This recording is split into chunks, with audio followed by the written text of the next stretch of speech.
Hi friends, எல்லோரும் எப்படி இருக்கீங்க? நல்லா இருக்கீங்களா? நாங்களாம் நல்லாயிருக்கோம். இன்றைக்கி நான் என்ன டிஷ் செய்ய போகிறேன்னா பன்னீர் பட்டர் மசாலா தான். இது ஆல்ரெடி போஸ்ட் பண்ணியிருக்கீங்களே அப்படின்னு நீங்கள் கேட்கலாம். போஸ்ட் பண்ணியிருக்கேன், பட் இது டிஃப்ரெண்ட் ஸ்டைலாக பன்னீர் பட்டர் மசாலா. வாங்க இது எப்படி செய்யலான்னு வீடியோக்குள்ளே போய் பார்க்கலாம். ஒரு கடாயில் இன்றைக்கி நான் 250 கிராம் பன்னீர் எடுத்து க்யூபாக கட் பண்ணி லைட்டாக பட்டர் விட்டு ஃப்ரை பண்ணி எடுத்து தனியாக வச்சுக்கலாம். லைட்டாக ஃப்ரை ஆனால் போதும், ரொம்ப ஃப்ரை ஆகக்கூடாது. லைட்டாக ஃப்ரை பண்ணி தனியாக எடுத்து வச்சுக்கலாம்.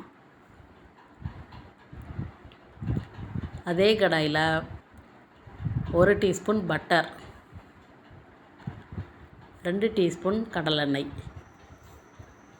நல்லா லோ ஃப்ளேமில் வச்சுக்கிட்டு 1 டீஸ்பூன் பட்டர், 2 டீஸ்பூன் கடலெண்ணெய் விட்டு இந்த பட்டர் நல்லா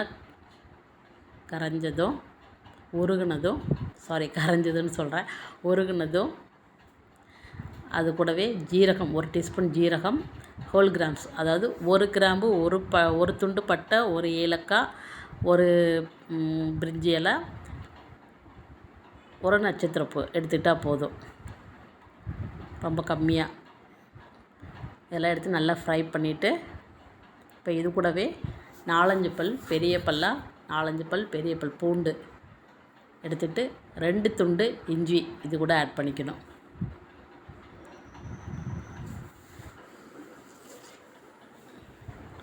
அதையும் 2 தடவை அப்படியே ஃப்ரை பண்ணிவிட்டு 2 பெரிய வெங்காயம் நல்லா ஸ்லைஸாக கட் பண்ணி நீளமாக கட் பண்ணி எடுத்து வச்சுருக்கேன். 1 பச்சை மிளகா கட் பண்ணி எடுத்து வச்சுருக்கேன். இது எல்லாத்தையுமே இது கூட ஆட் பண்ணி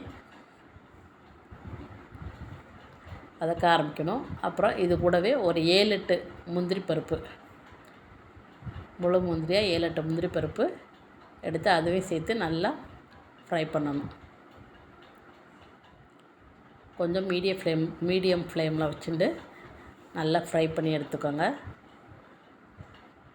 நல்லா ஃப்ரை பண்ணிவிட்டு இந்த மாதிரி கொஞ்சம் வதங்கினதுக்கப்புறம் அது கூட 2 தக்காளி நல்லா ஸ்லைஸாக கட் பண்ணி வச்சுருக்கேன். அதையும் ஆட் பண்ணி வதக்க ஆரம்பிச்சிடலாம். இது எல்லாமே நம்ம கொஞ்சம் நல்லா வதக்கி கொஞ்சம் குழஞ்சி வர ஸ்டேஜ் வரைக்கும் நல்லா வதக்கணும்.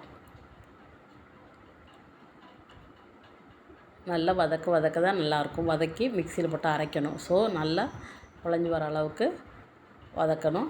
இப்போ இது கூடவே நான் கொஞ்சம் கொத்தமல்லி ஆட் பண்ணிக்கிறேன். அதாவது கொத்தமல்லி இலை கட் பண்ணி ஆட் பண்ணிக்கிறேன்.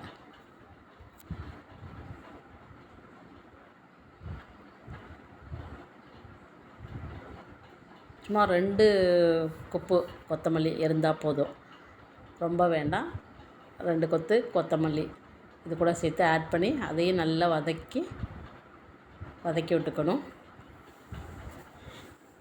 இப்போ நான் ஒரு கப்பில் 1/4 கப்பு தயிர் எடுத்திருக்கேன். நல்ல கெட்டியான தயிர். அந்த தயிரில் 1/4 டீஸ்பூன் மஞ்சத்தூள், 1 டீஸ்பூன் ஜீரகத்தூள், 1 டீஸ்பூன் வரமிளகாத்தூள், 1 டீஸ்பூன் கொரியண்டர் பவுடர், இது எல்லாத்தையும் நல்லா மிக்ஸ் பண்ணி அது கூட ஆட் பண்ணிக்கணும். தயிரில் போட்டு இதெல்லாம் மிக்ஸ் பண்ணி நம்ம வதக்கிறதுல ஆட் பண்ணி அதையும் சேர்த்து வதக்கணும்.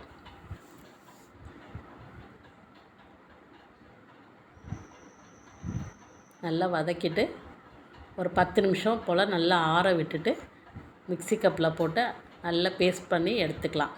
நல்லா அரைச்சி ஃபைன் பேஸ்ட்டாக அரைச்சி எடுத்துக்கலாம்.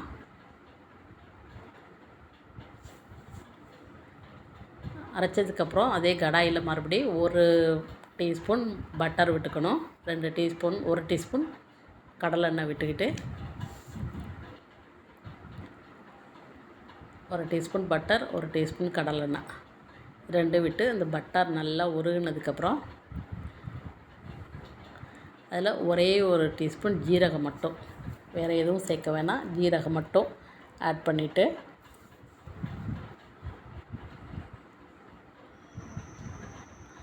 அப்புறம் ஒரே ஒரு 1/4 டீஸ்பூன் வரமிளகாத்தூள் அது கூடவே ஆட் பண்ணிக்கலாம்.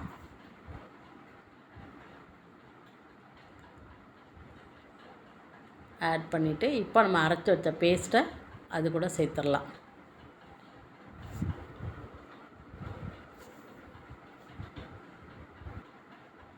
அரைச்சி வச்ச பேஸ்ட்டை அது கூட நம்ம சேர்த்துடலாம்.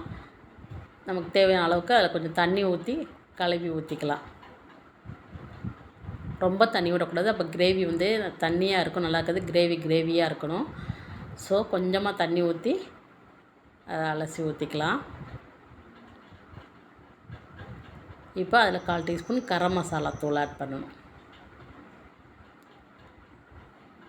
கரம் மசாலா தூள் ஆட் பண்ணி கொதிக்க விட வேண்டிய அந்த பச்சை வாசனையெல்லாம் போகிற அளவுக்கு ஒரு கொதி வரணும். தேவையான அளவு உப்பு போட்டுக்கலாம். நம்ம எதுலேயுமே இது வரைக்கும் உப்பு சேர்க்கல, இப்போ தான் உப்பு சேர்க்குறேன். இந்த மசாலா கிரேவிக்கு தேவையான அளவு உப்பு சேர்த்துக்கலாம். இப்போ நல்லா கொதி வந்துட்டு, இப்போ இது கூட நம்ம ஃப்ரை பண்ணி வச்சுருக்க பன்னீரை ஆட் பண்ணிடலாம்.